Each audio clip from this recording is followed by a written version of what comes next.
Hello guys, അസ്സലാമു അലൈക്കും. എന്തൊക്കെയുണ്ട് എല്ലാവരും വിശേഷം? സുഖമാണെന്ന് വിചാരിക്കണു. ഇന്നിപ്പോൾ ഞാൻ വന്നിട്ടുള്ളത് നിങ്ങളിത് കണ്ടപ്പോൾ എന്താ നിങ്ങൾ വിചാരിക്കേണ്ടാവുമല്ലേ? ഇത് ഞാനും ആദ്യം വിചാരിച്ചത് കണ്ടപ്പോൾ ചിക്കൻ ബോസ് എങ്ങാനാവുന്നതാണ്. നമ്മുടെ ആദമിൻ്റെ രാവിലെ എണീറ്റപ്പോൾ നമ്മൾ ആദമിൻ്റെ കൈമുന്നിൽ ഇത് ഒരു നമ്മളങ്ങനെ പൊള്ളിയാലൊക്കെ ഉണ്ടാവുമല്ലോ, ഒരു കുരു പോലെ വന്നിട്ട് അതിൻ്റെ ഉള്ളിൽ വെള്ളം കെട്ടി നിൽക്കുക, അങ്ങനെ ഒരു കുളം പോലെ ഒരു കൈമ്മൽ മാത്രം കേട്ടോ, ഒരു കൈമ്മൽ അങ്ങനെ വന്നിട്ടുണ്ടായിരുന്നു. പിന്നെ ഇപ്പുറത്തെ കൈടാ എന്താ പറയുക, കൈമുട്ടീൻ്റെ അവിടെയും ഇങ്ങനൊരു ചെറിയൊരു കുളം പോലെ ഇങ്ങനെ ഉണ്ടായിരുന്നു. അപ്പം ഞാനത് കണ്ടപ്പോൾ വിചാരിച്ചത് എന്താ ചിക്കൻ ബോസ് ആവുമെന്നാണ് വിചാരിച്ചത്. ഞാനത് നേരെ വീഡിയോ കോൾ ചെയ്തു, ഭാബിക്ക് വീഡിയോ കോൾ ചെയ്തു, ഉമ്മക്ക് കാണിച്ചു കൊടുത്തപ്പോൾ ഉമ്മ പറഞ്ഞേ എടുക്കുമ്പോൾ വേണ്ട, ഡോക്ടർ അടുത്ത് പോയിക്കോ, ചിക്കൻ ബോക്സ് വെയിലല്ലേ, എന്താ പറയുക, ചിലപ്പോൾ അതായിരിക്കും എന്ന് പറഞ്ഞു. പിന്നെ താത്താക്കും അയച്ചു കൊടുത്തപ്പോൾ അവളൊക്കെ അങ്ങനെ പറഞ്ഞു. അപ്പോൾ ഇത് ചിക്കൻ ബോക്സ് എന്തായാലും വന്നു പോകേണ്ട ഒരു അസുഖമാണ്. എന്തായാലും സ്കൂൾ തുറക്കാനൊക്കെ ആയാലും സ്കൂളിൽ ചേർത്തുകയും ചെയ്തു. അപ്പോൾ സ്കൂളിൽ ചേർത്തുന്നതിന് മുമ്പ് വന്നു പോകണമെങ്കിൽ വന്നു പോട്ടെ എന്ന് ഞാൻ വിചാരിച്ചു. പേടിച്ചിട്ട് കാര്യമല്ല, എന്തായാലും വന്നു പോയി. എനിക്കൊക്കെ ചെറുപ്പത്തിൽ വന്നു പോയിട്ടുള്ളതാണ്, എന്തായാലും വരും. അതുകൊണ്ട് ഞാനും വലിയ പേടിക്കാനൊന്നും നിന്നില്ല.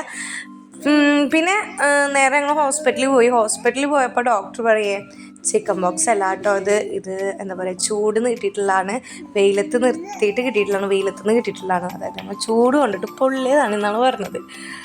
അപ്പോൾ എന്താ ശരിക്കും നമ്മൾ വെളിച്ചെണ്ണൊക്കെ നമ്മൾ കൈമ്മ തട്ടിയാലുണ്ടാവുമല്ലോ, ഇങ്ങനെ പൊള്ളച്ചിട്ട് എന്താ പറയുക, അതിൻ്റെ ഉള്ളിൽ ഇങ്ങനെ വെള്ളം കെട്ടി നിൽക്കുക, ശരിക്കും അതായിരുന്നു കേട്ടോ, പൊള്ളിയ പോലെ ആയിരുന്നു. പിന്നെ അവർക്ക് അങ്ങനൊന്നും പൊള്ളിയില്ല. ഇത് എവിടുന്നാണ് കിട്ടിയതെന്ന് വെച്ചാൽ ഞങ്ങൾ ഓട്ടിന് പോയിട്ടുണ്ടായിരുന്നു. ഓട്ട് ചെയ്യാൻ പോയപ്പോൾ എൻ്റെ മോനും കൂടെ ഉണ്ടായിരുന്നു. അപ്പോൾ ആ വെയിലത്ത് നിന്നിട്ട് അന്നാണ് കേട്ടോ അവനക്ക് വന്നിട്ടുള്ളത്. അന്നത്തെ ആ വെയിലത്ത് നിന്നിട്ട് കിട്ടിയതാണ് എൻ്റെ മോനക്ക്. പിന്നെ നല്ല തിരക്കായിരുന്നല്ലോ ഓട്ടിൻ്റെ സമയത്ത്, നല്ല തിരക്ക്. അപ്പോൾ അന്ന് കിട്ടിയിട്ടുള്ളതാണ് കേട്ടോ എൻ്റെ മോനക്ക്. അപ്പം നിങ്ങൾ എല്ലാവരും കുട്ടികൾ നല്ലപോലെ ശ്രദ്ധിക്കുക, നല്ലോണം വെള്ളം കുടിക്കുക. ഡോക്ടർ പറഞ്ഞത് എന്താ, നല്ലപോലെ വെള്ളം കൊടുക്കാനാണ് പറഞ്ഞത്. അപ്പം നല്ലപോലെ വെള്ളം കൊടുക്കാം കേട്ടോ.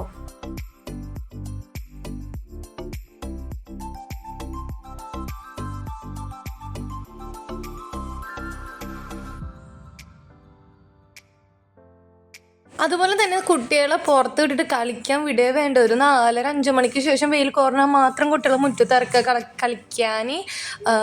അമ്മാതിരി ചൂടാണ്. പിന്നെ കുട്ടികൾക്ക് മാക്സിമം നല്ലപോലെ വെള്ളം കൊടുക്കുക, കുട്ടികളുടെ ശരീരത്തിൽ വെള്ളം ഉണ്ടാവുക. എനിക്കിങ്ങനെ ഒരു അനുഭവം കിട്ടിയപ്പോൾ ഞാൻ നിങ്ങളോട് ഷെയർ ചെയ്താണ് കേട്ടോ. അല്ലാണ്ട് ഞാൻ വലിയ ആളായിട്ടൊന്നല്ല പറയണത്, എനിക്കിങ്ങനെ ഒരു അനുഭവം കിട്ടി. അപ്പോൾ ഡോക്ടർ പറഞ്ഞത് ഞാൻ നിങ്ങളോട് പറഞ്ഞത്. അപ്പോൾ ഇങ്ങനെയൊക്കെ വരുമെന്ന് നിങ്ങൾ ആരും ചിക്കൻ ബോസാന്ന് വിചാരിക്കേണ്ട. ചിക്കൻ ബോസാണ് കുറേ തടിപ്പ് പൊന്തും, മാത്രമല്ല പനി, മേൽവേദന എല്ലാം ഉണ്ടാവും. അപ്പോൾ അതൊന്നല്ല കേട്ടോ. അപ്പം ധാരാളം വെള്ളം കൊടുക്കുക, കുട്ടികളെ വെയിലത്ത് മാക്സിമം ഇറക്കാണ്ടിരിക്കുക.